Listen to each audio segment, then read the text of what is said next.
BMW isn't working on replacements for the i3 and i8. The revamped and expanded BMW i8 lineup is currently on display at the North American International Auto Show, but the stylish sports car could be living on borrowed time.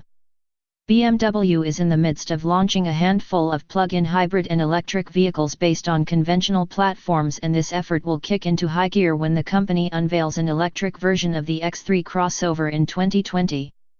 Autocar says BMW will continue to produce bespoke vehicles such as the i3 and i8, but those models aren't necessarily guaranteed to have a future.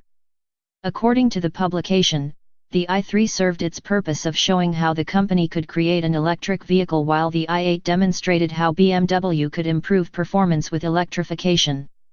The report goes on to claim at the end of their life cycles, their jobs will be considered done, which is why replacements are not formally in development or in BMW's product plan. This sounds rather ominous, but BMW boss Robert Ehrlinger said the company is still debating the i8's future. As he explained, "We see a market for new kinds of sports cars. Whatever it's called, or if it's a new kind of sports car, is still in discussion."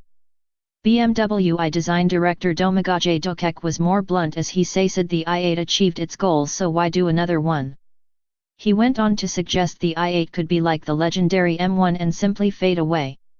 The i3's future, on the other hand, appears to be tied to sales.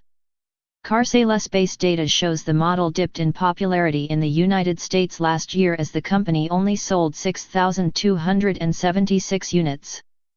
However, the model remained popular in Europe, so only time will tell if the i3 makes it to a second generation.